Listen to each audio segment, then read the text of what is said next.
Hands up, don't shoot. I can't breathe. Black Lives Matter. Michael Brown, Sandra McBride,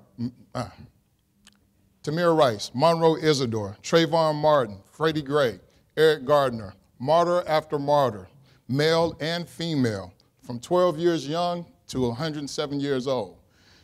You can lose your life at the hands of the police, especially if you're black. But what's worse, no one was held to account for these deaths. The American justice system is not working for ordinary Americans. The problem is not what you think it is, but the solution begins with we the people, and it lies within the First Amendment. I grew up in the Arkansas River Delta. The soil was rich and the people were poor. Pine Bluff, my hometown, was once rated the worst place to live in America, 2 years in a row. Razorback football was our religion and politics was a sport. And from this environment, two of the most impactful people in my life were my mother, Dr. Jacqueline McCray, and my father, Parnell McCray. My mother taught me about integrity and order. My father taught me faith and conviction.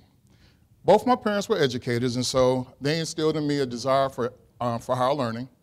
I went to Georgetown to study law, and I went to Howard University and studied finance. I also earned my CPA. I wanted to use my education in the exciting field of corporate finance. But a funny thing happened on my way to Wall Street. My governor ran for president, and I got to work for the White House. I worked for the Federal Empowerment Zones program, and this was an economic development initiative for the Clinton administration, which allowed me to go around the country and help underserved areas just like my hometown. I had landed my dream job. I'd grown up in the worst place to live in America, and I had just been given the keys to the White House. My job included securing the grant applications for these $100 million grants, well, $3 to $100 million grants. And it came to my attention one time that there was a grant for Mississippi Empowerment Zone that was being funded that shouldn't have been. The way it happened was Mike Espy had requested a secretarial review of these applications before they were dispersed. Now, I had designed a system that ensured that the integrity and the fairness of the applications process.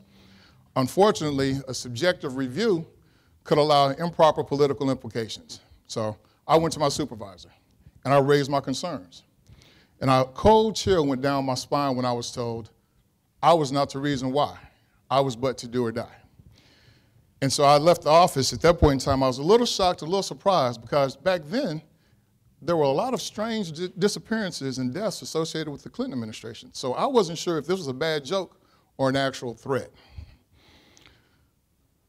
3 months after I made my disclosures, the Clinton White House forced Mike Espy to resign. It was because of improper travel and gifts. However, before he left office, Mike Espy was able to disperse millions of dollars into a Mississippi nonprofit in his former congressional district. Now, Mike Espy had been a former congressman. His brother Henry was running for his vacated seat. And 10 days before his resignation, millions of dollars went down to Mississippi. 2 years after that, Henry Espy was indicted for improper campaign contributions and soliciting improper campaign contributions. 1 year after that, Mike Espy was brought into the same probe. So we had the congressman placing money in the congressional district that his brother was running for. Unfortunately, the probe was short-circuited when President Bill Clinton pardoned Mike Espy before he left office. So that's how my worst fears were experienced. I witnessed a $40 million grant being given to the Mid-Delta Empowerment Zone Alliance that didn't have proper financial controls.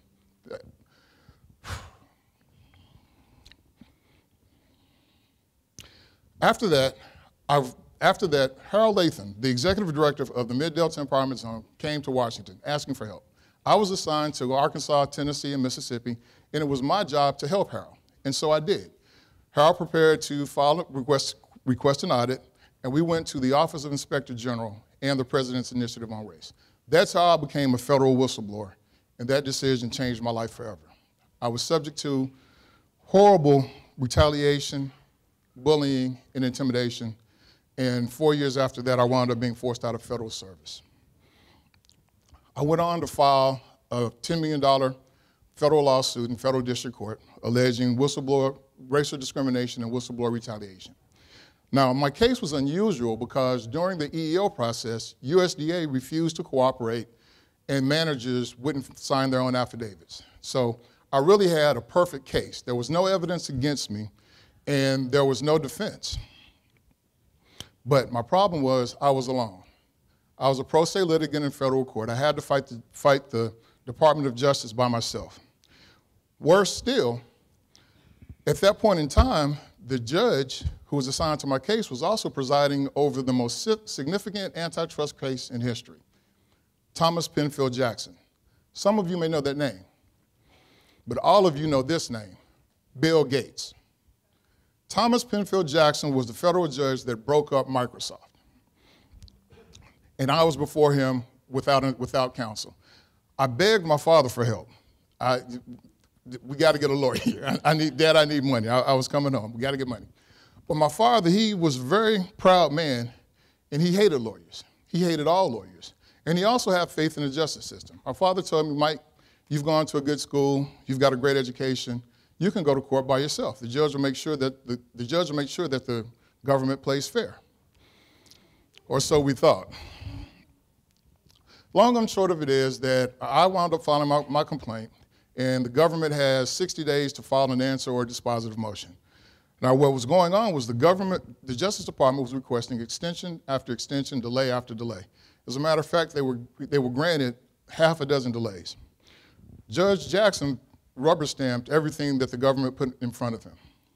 Eventually, they asked for so many extensions, they forgot to ask for more, and the government defaulted twice. I learned my lesson by the second time, and I knew that I couldn't mail in my default judgment. I was going to have to drive to Washington and hand deliver my petition to the courts. And I'll never forget that night. It was raining, I was driving very fast, and my father was riding shotgun with me, and we're driving through the hills of Tennessee. Rain was coming, my father was squirming, and everything was okay until he noticed that we were riding alongside two E4 tornadoes, which were tearing through the mountainside. My father said, Mike, pull over, stop the car. And so we did, and we were lucky that day. We were truly blessed. We found out there were a number of people lost their lives over that evening. The next day, I finally made it to Washington, D.C., and hand-delivered my paperwork to the clerk. And the beauty of a default is this. It's an administrative act by the court. It doesn't have to go through the judge. So I handed over my paper and got the paperwork back, and I, a young African-American fighting the federal government on my first case, had technically just won a $10 million whistleblower lawsuit. Drinks were on me that night. We went down to Channel Inn, which was one of my uncle's favorite watering holes, and everything was great. Now, honestly, I knew that the federal government was not going to let me win on a technicality. And I knew that the Justice Department was going to request additional time, and Judge Jackson would surely grant it. But I did think that finally Judge Jackson would decide to hear my case. I was wrong. So ultimately, all lawyers, whenever they file any type of paperwork in federal court, when you sign your name, you're attesting to the fact that there's an evidentiary basis and a good faith basis for all your arguments. As I said before, there was no evidence in my case because the government had violated the EEO rules. So literally, the U.S. attorneys, including the Attorney General, John Ashcroft, were signing papers in federal court that had no evidentiary basis. That doesn't really happen. That doesn't happen at all. But so this is what I was faced with. And unfortunately, I was still pro se, and I was fighting the Justice Department, and I was before Thomas Penfield Jackson. So what I learned then was when the government starts to break the rules and move against you, there's really no one that's going to stop them. Ironically, at that point in time, the U.S. attorneys, the Court of Appeals had filed a ruling in the US Microsoft case. And what that ruling determined was that Judge Jackson had made a number of mistakes. It was very critical of him, and he had a dozen violations, including pro-government bias, failure to give due process, doing media interviews. You know, it was a litany of everything a judge could do wrong. And it was written about the judge in my case. So this was great. I used their brief as a blueprint for what I wrote, and I had a winnable appeal. All I did was, the only thing that Judge Jackson didn't do in my case was he didn't give television interviews. So I submitted my appeal. And again, I was pro se. And unfortunately, a 3-judge panel wound up ruling against me before I had submitted the issues I was raising on appeal. So with the whim of the Justice Department, they had summarily dismissed an appeal essentially before I had presented the issues. And that's kind of typical of what happens to everyday Americans, and that's why we're dealing with the broken justice system. We like to say that we're a nation of laws, but there is an African proverb that indicates that in the court of fowls, the cockroach never wins its case. And we have to be more than a mere cockroach. And so this talk is about how we can apply bring judicial accountability back for everyday Americans. If we use statistics, we can tell by the record of impeachments and the number of judicial disability complaints that something is wrong with our justice system. 99.82% of all judicial complaints get dismissed summarily and also secretively. Out of 3,824 complaints, there were only 2 that were found against the judges. There were only 2 cases where there was any type of public action between 2012 and 2014. So 99.95% of judicial complaints are dismissed essentially out of hand. And in the last 227 years of the federal judiciary, there's only been 8 impeachments and removals. So essentially what's happening is the Congress is not exercising its duty to provide oversight to police the judges in the courts. And the judges themselves are not providing oversight over the other judges. And so there is a disconnect between we, the people, and the court system.